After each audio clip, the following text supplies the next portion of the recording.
مجھے یاد آ گئی تھی۔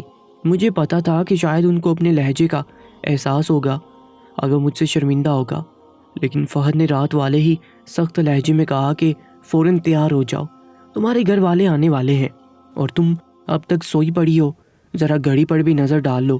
جیسے ہی میں نے گھڑی کی طرف دیکھا تو واقعی 12 بجنے والے تھے اور ماما بابا ناشتہ لانے والے تھے۔ میں فوراً ہی اٹھ کر فریش ہونے کے لیے چلی گئی اور جب کمرے سے باہر نکلی تو فہد کی ہنسی نے مجھے حیران کر دیا۔ پتہ نہیں یہ شخص کیا تھا، پل میں تولا پل میں ماشا۔ وہ میرے اماں ابا کے ساتھ بیٹھے بات کر رہے تھے اور پتہ نہیں کس بات پر اس طرح ہنس رہے تھے کہ رات والے فہد کا گمان ہی نہیں ہوتا تھا۔ میں نے ناشتہ کیا اور ماں بابا مجھے اپنے ساتھ گھر لے آئے، لیکن سارا وقت میرے ذہن میں فہد کا تصور ہی چلتا رہا۔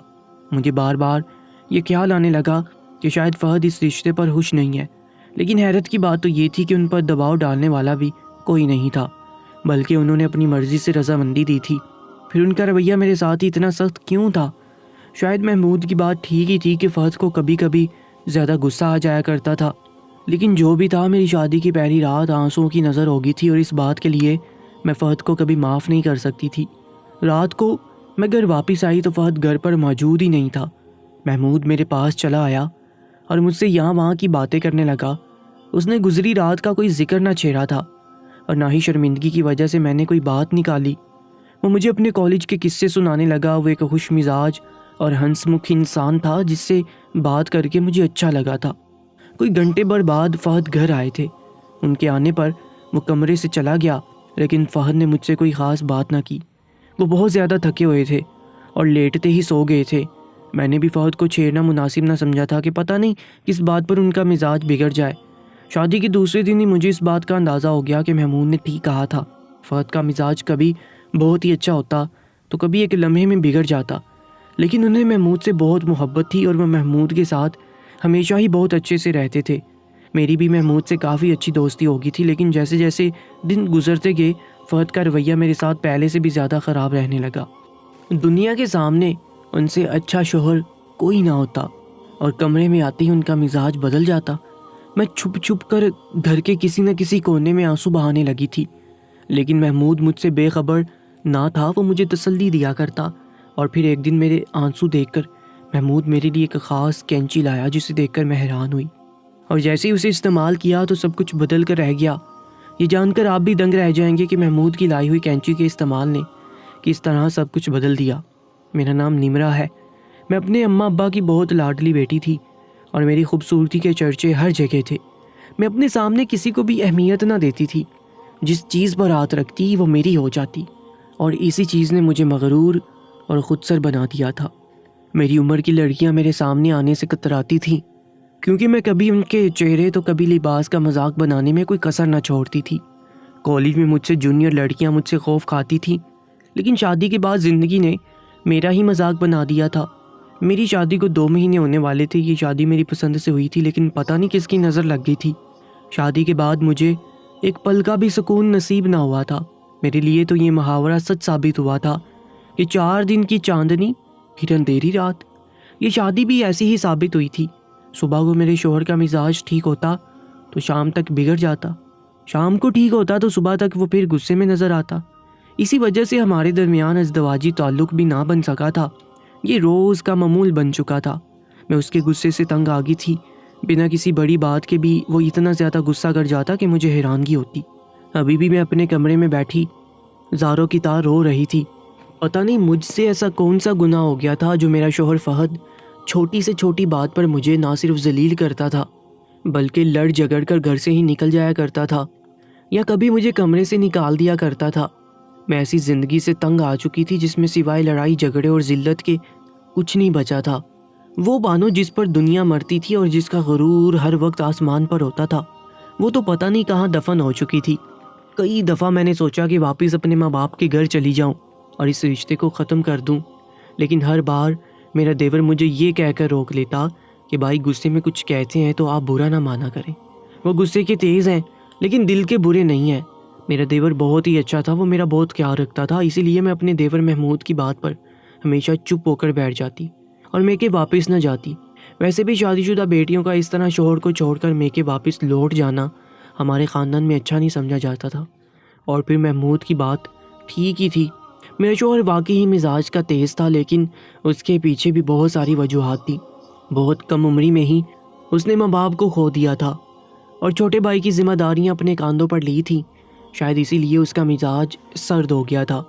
آج بھی مجھ سے بس صرف چاول میں نمک تیز ہوا تھا اور فہد مجھے ہزار باتیں سنا کر گھر سے نکل گیا تھا۔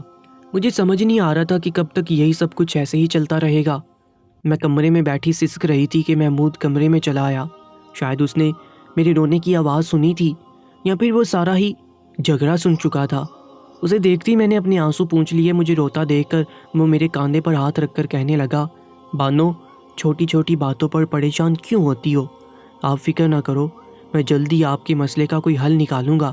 میں نے ایک تیکھی نظر محمود پر ڈالی۔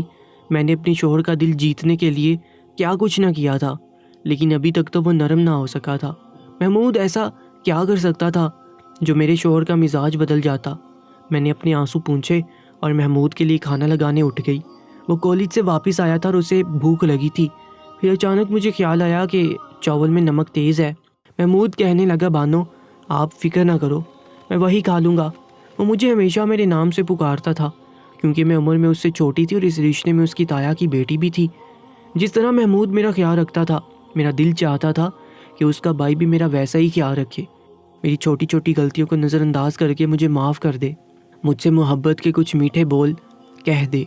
لیکن یہ سب میرا خیال ہی تھا، آج تک ایسا کچھ نہ ہوا تھا۔ میں نے ایک نظر اپنے لمبے چوڑے خوبصورت دیور پر ڈالی اور سر جھٹک کر اس کے لیے کھانا لگانے لگی۔ میں نے اپنی پسند سے شادی کی تھی اور اب میں خود ہی پچھتا رہی تھی۔ میرے شوہر فہد کو میری ذرا برابر بھی پرواہ نہیں تھی، لیکن محمود ہر چھوٹی سے چھوٹی بات کا خیال رکھتا تھا۔ کبھی کبھی مجھے لگتا کہ میں نے جلد بازی میں غلط فیصلہ کر لیا ہے۔ اگلے دن محمود جب کالج سے واپس آیا تو مجھے زور زور سے آوازیں لگانے لگا۔ میں باورچی خانے سے نکل کر اس کے سامنے پہنچی تو اس نے اپنی جیب سے ایک چھوٹی سی کینچی نکالی اور میرے ہاتھ پر رکھ دی۔ میں حیرت سے اس کینچی کی طرف دیکھنے لگی، بھلا میں اس کا کیا کرتی؟ میں اس وقت اس قدر پریشان تھی اور محمود کو پتہ نہیں کیا سوچ رہی تھی۔ میں نے فہد کا جوڑا استری کرتے ہوئے جلا دیا تھا اور میں جانتی تھی کہ اب فہد مجھے بخشنے والا نہیں ہے۔ وہ تو بنا کسی بات کے ہنگامہ مچاتا تھا اور آج تو میں نے اس کا پسندیدہ جوڑا ہی جلا ڈالا تھا۔ محمود کہنے لگا، بانو، یہ بہت خاص کینچی ہے اور اسے تمہارا ہر مسئلہ حل ہو جائے گا۔ یوں سمجھ لو کہ یہ ہر مسئلہ کاٹ کر رکھ دیتی ہے۔ ایک دفعہ اس کو استعمال کر کے تو دیکھو، فہد بھائی خود بخود تمہارے غلام ہو جائیں گے۔ میں نے محمود کی بات سن کر دوبارہ اس کینچی کو اچھے سے دیکھا، لیکن وہ ایک عام سی کینچی تھی جس پر زنگ بھی لگا ہوا تھا۔ میں نے محمود سے پوچھا کہ یہ کینچی میرے مسئلوں کو کیسے کاٹ سکتی ہے؟ کیا میں اس سے تمہارے بھائی کی زبان کاٹ دوں؟ کیونکہ میرے سارے مسئلے کی جڑ تو تمہارے بھائی کی زبان ہے۔ غصے میں کہے میرے جملے سن کر محمود زور سے ہنسا اور کہنے لگا، بانو، تم تو غصے میں بھی اچھا خاصا مذاق کر لیتی ہو۔ اس سے بھائی کی زبان نہیں کاٹنی ہے، بلکہ تمہیں اپنے سارے جسم پر لگانی ہے اور پھر دیکھنا تمہارے مسئلے کیسے حل ہو جائیں گے۔ محمود کی بات سن کر میں چونک گئی تھی۔ میں بھلا کینچی اپنے جسم پر کیوں لگاتی، اور ایک زنگ آلود کینچی کے میرے جسم پر لگنے سے کیا ہو سکتا تھا؟ مجھے محمود کی بات پر بالکل یقین نہیں آیا، لیکن اس کا کہنا تھا کہ وہ یہ کسی عامل سے لے کر آیا ہے اور یہ کینچی گھر کے ہر جھگڑے کو ختم کر دیتی ہے۔ میں نے غصے میں کینچی پکڑی اور اسی وقت محمود کے سامنے ہی اسے اپنے جسم پر لگا لیا، کیونکہ میرے شوہر کے آنے میں کچھ ہی دیر باقی بچی تھی اور اس کا جلا ہوا سوٹ میرا منہ چرا رہا تھا۔ میرا پورا لباس کینچی سے خراب ہو گیا تھا، لیکن اس وقت مجھے فہد کی فکر ستا رہی تھی۔ میں نے محمود کے آگے کھانا لگایا تو کھانا کھا کر وہ اپنے کمرے میں چلا گیا اور تھوڑی دیر میں ہی فہد گھر آ گیا۔ فہد کو دیکھتے ہی میری جان نکلنے لگی تھی۔ مجھے معلوم تھا کہ کوئی نہ کوئی بڑی سزا وہ مجھے ضرور سنائے گا، لیکن اس وقت میری حیرت کی انتہا نہ رہی جب فہد نے اپنا جلا ہوا سوٹ دیکھ کر بھی کچھ نہ کہا، بلکہ خاموشی سے کھانا کھانے بیٹھ گئے۔ نہ ہی کھانے میں کوئی نقص نکالا تھا اور نہ ہی کوئی ایسی بات کی تھی جس سے میرا دل دکھے۔ میں اپنی جگہ حیران کھڑی رہ گئی تھی۔ محمود کی کینچی نے تو واقعی ہی جادو کر دیا تھا۔ وہ جس طرح آئے تھے اسی طرح کھانا کھا کر خاموشی سے واپس لوٹ گئے تھے۔ ان کی اپنی دکان تھی اور وہ دوپہر کے کھانے کے لیے گھر آیا کرتے تھے۔ فہد کے جاتے ہی میں محمود کے کمرے میں پہنچ گئی۔ وہ کتابیں پھیلائے بیٹھا تھا۔ میں جاننا چاہتی تھی کہ وہ کینچی کہاں سے لایا ہے اور اتنا بڑا بدلاؤ کیسے آ گیا ہے۔ میری بات سن کر وہ مسکرایا اور کہنے لگا کہ اب تو آپ کی پریشانی دور ہو گئی ہے، پھر آپ کو اتنے سوالوں کی کیوں پڑی ہے؟ آپ سکون کے ساتھ اپنی زندگی گزاریں۔ تجسس سے میرے پیٹ میں درد اٹھ رہے تھے۔ میں نے کہا کہ بتاؤ تو صحیح، آخر اس کینچی کا کیا راز ہے؟ میرے بہت زیادہ اصرار کرنے پر اور بار بار پوچھنے پر محمود نے مجھے بتایا کہ اس کینچی کے پیچھے کیا کہانی ہے، اور یہ سن کر میرے رونگٹے کھڑے ہو گئے۔ محمود نے بتانا شروع کیا کہ وہ اور فہد دونوں ہی کبھی کبھار ہمارے گھر آیا کرتے تھے۔ فہد کا آنا کم تھا اور محمود فہد سے تھوڑا زیادہ ہی آتا تھا۔ محمود مجھے پسند کرنے لگا تھا، لیکن وہ یہ بات کہہ نہ سکا کیونکہ وہ اس قابل نہیں تھا کہ مجھ سے شادی کی بات کرتا یا پھر کسی رشتے کے لیے کمٹمنٹ کرتا۔ محمود یک طرفہ محبت کا شکار تھا، اور اتفاق ایسا ہوا کہ میرے بابا نے میرے لیے فہد کا انتخاب کر لیا کیونکہ وہ بڑا تھا۔ محمود کچھ نہ کہہ سکا اور اپنے بھائی کی وجہ سے خاموش رہ گیا اور اپنی محبت کو اپنے دل میں ہی دفن کر دیا۔ محمود کو لگا تھا کہ یہ بات کبھی نہیں کھلے گی اور میں اس کی بھابھی بن کر اس گھر میں آ جاؤں گی۔ اس کا وہ بھائی جو سالوں سے اس کی ذمہ داریاں اٹھا رہا تھا، اس کی زندگی خوشگوار ہو جائے گی، لیکن محمود کی ایک چھوٹی سی غلطی سے ایسا کچھ نہ ہو سکا۔ دراصل محمود کو ڈائری لکھنے کی عادت تھی اور اس نے اپنے دل کی ہر بات اپنی ڈائری میں لکھی ہوئی تھی، اور اتفاق سے شادی سے کچھ گھنٹوں پہلے ہی وہ ڈائری فہد کے ہاتھ لگ گئی۔ فہد جان گیا تھا کہ اس کا بھائی جس لڑکی سے محبت کرتا ہے وہ کوئی اور نہیں بلکہ اس کی ہونے والی بیوی ہے، اور اس بات نے فہد کو بہت دکھ پہنچایا تھا۔ محمود کہنے لگا کہ فہد بھی آپ کو پسند کرتا تھا، لیکن میری محبت جاننے کے بعد اس نے اپنی پسند کو دبا دیا اور آپ سے نفرت اور بیزاری کا اظہار کیا تاکہ آپ اس کی زندگی سے نکل جائیں۔ وہ یہ سب کچھ میری وجہ سے کر رہا تھا۔ شادی کی رات بھی جب آپ بے ہوش ہو کر گریں تو میرے ہوش اڑ گئے، اور میں نے جا کر فہد سے بہت زیادہ جھگڑا کیا کہ وہ آپ کے ساتھ ایسا سلوک نہ کرے، آپ اس کی بیوی ہیں اور وہ آپ کو اپنا لے۔ لیکن فہد کہنے لگا کہ میں کچھ دن تک ایسا ہی رویہ رکھوں گا تو وہ خود پیچھے ہٹ جائے گا اور اپنے گھر لوٹ جائے گا، اور پھر تم اس سے شادی کر لینا۔ میں جانتا تھا کہ میرا بھائی آپ کو پسند کرتا ہے، اور سب سے بڑھ کر یہ کہ آپ کی شادی ہو چکی ہے، تو پھر میں آپ دونوں کے بیچ میں آنے کا تصور بھی نہیں کر سکتا تھا۔ اور یہی بات میں دن رات اپنے بھائی کو سمجھانے کی کوشش کر رہا تھا۔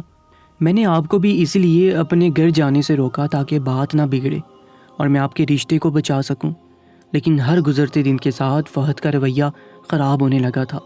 مجھے احساس ہوا کہ یہ بات فہد کو اتنی آسانی سے سمجھ نہیں آئے گی کہ آپ دونوں کے درمیان شادی جیسا مضبوط رشتہ قائم ہو چکا ہے۔ اسے تو ابھی بھی یہی لگ رہا تھا کہ وہ آپ کو چھوڑے گا تو آپ مجھ سے شادی کر لیں گی، جبکہ سچ تو یہ ہے کہ جب سے آپ کی اور فہد کی شادی ہوئی ہے میں نے آپ کے بارے میں کبھی کوئی غلط خیال اپنے دل میں نہیں آنے دیا۔ میرے لیے آپ میرے بھائی کی بیوی ہیں اور اس سے زیادہ کچھ بھی نہیں، لیکن یہ بات میں فہد کو نہیں سمجھا پایا تھا، اور اسی لیے میں نے ایک دوسرا راستہ اختیار کیا اور فہد کو یہ سمجھانے کے لیے کہ آپ اس کے لیے کتنی اہم ہے اور اس کے نکاح میں ہے، ایک پرانی کینچی اٹھا کر آپ کے پاس لے آیا۔ یہی وہ کینچی خاص تھی اور نہ ہی اس میں ایسی کوئی کرامت تھی جس کی وجہ سے آپ دونوں کے درمیان کا جھگڑا ختم ہوتا۔ جب آپ نے میری باتوں میں آ کر میرے سامنے اس کینچی کو اپنے جسم سے لگانا شروع کر دیا تو میں نے اپنے موبائل سے آپ کی ویڈیو بنا لی، اور اس طرح بنائی کہ دیکھنے میں ایسا لگ رہا تھا جیسے آپ بھائی سے پریشان ہو کر خود کو نقصان پہنچانے کی کوشش کر رہی ہیں، اور فوراً بھائی کے نمبر پر بھیج دی اور ساتھ میں لکھ دیا کہ بانو آپ سے تنگ آ کر عجیب عجیب حرکتیں کر رہی ہے، شاید ان کا ذہن کام نہیں کر رہا، ایسا نہ ہو کہ ایک دن وہ اسی طرح اپنے آپ کو نقصان پہنچا لیں۔ بھائی نے جب آپ کو دیوانوں کی طرح اپنے کپڑوں کو نقصان پہنچاتے دیکھا تو وہ پریشان ہو گئے اور گھر چلے آئے۔ ان کے گھر آنے پر آپ کا لباس جگہ جگہ سے چاک تھا۔ وہ جان گئے کہ آپ کی ذہنی حالت ٹھیک نہیں ہے اور آپ ان کے غصے سے بہت زیادہ پریشان ہیں، اس لیے نہ ہی لباس جلنے پر بھائی نے آپ سے کچھ کہا اور نہ ہی کسی اور بات پر غصہ کیا۔ دراصل وہ آپ سے بہت محبت کرتے ہیں اور آپ کو نقصان پہنچانا نہیں چاہتے، بس میری محبت نے انہیں مجبور کر دیا تھا کہ وہ آپ کو خود سے دور کر دیں، لیکن میں ہرگز بھی ایسا نہیں کرنا چاہتا۔ میرے بھائی نے میری خاطر ساری زندگی قربانیاں دی ہیں، اب میں اپنے لیے اس کی محبت کی قربانی نہیں چاہتا۔ محمود کی بات سن کر میں ہکا بکا رہ گئی تھی۔ مجھے تو کبھی یہ بات محسوس بھی نہیں ہوئی تھی کہ اس کے دل میں میرے لیے کوئی جذبات بھی ہیں۔ مجھے تو دن رات فہد کی فکر رہتی تھی۔ محمود نے مجھ سے معافی مانگی تھی کہ یہ سب کچھ اس کی وجہ سے ہوا ہے، لیکن اس میں محمود کی بھی کوئی غلطی نہیں تھی۔ میں خاموشی سے واپس اپنے کمرے میں آ گئی تھی۔ شام کو جب فہد واپس لوٹے تو ان کے ہاتھوں میں پھولوں کے کنگن تھے۔ فہد نے بہت مسکرا کر محبت سے وہ کنگن میری طرف بڑھائے تو میں جان گئی کہ محمود کی ترکیب کام کر رہی ہے۔ کبھی کبھی ہمیں محبت کا احساس اس وقت ہوتا ہے جب وہ ہم سے بچھڑنے لگتی ہے یا پھر بچھڑ جاتی ہے، اور فہد کے ساتھ بھی ایسا ہی ہوا تھا۔ جیسے ہی انہیں لگا کہ ان کے غصے کی وجہ سے میں کچھ غلط کر بیٹھوں گی تو انہیں احساس ہو گیا کہ یہ بات ان سے برداشت نہیں ہوگی۔ شادی کے تیسرے مہینے میں جا کر میں جان پائی کہ میری شوہر کا اصلی چہرہ وہی ہے جو میں نے پہلے دیکھا تھا۔ دوسرا چہرہ تو انہوں نے محض اپنے بھائی کی محبت میں سجایا تھا۔ فہد نے مجھے اس قدر محبت دی تھی کہ میں گزرے 2 مہینوں کی ہر بات بھلا بیٹھی تھی۔ آج میں فہد کے ساتھ ایک اچھی زندگی گزار رہی ہوں، اور کبھی کبھی مجھے اس خاص کینچی کی یاد آتی ہے تو میرے چہرے پر مسکراہٹ آ جاتی ہے۔ کبھی کبھی ہمیں کچھ چیزوں کو خاص بنا کر پیش کرنا پڑتا ہے۔ کیا آپ نے کبھی زندگی میں ایسا کچھ کیا ہے؟ کبھی کسی دوسرے کی خوشی کے لیے ایک بے غرض سا جھوٹ بولا ہے؟ کمنٹ سیکشن میں ہمیں اپنی قیمتی رائے سے ضرور آگاہ کیجیے گا، اور ایسے ہی سبق آموز اور سچی کہانیوں اور واقعات کے لیے ہمارے چینل کو سبسکرائب بھی کر لیجیے گا۔ انشاءاللہ ملاقات ہوگی ایک نئی ویڈیو میں، تب تک کے لیے اللہ نگہبان۔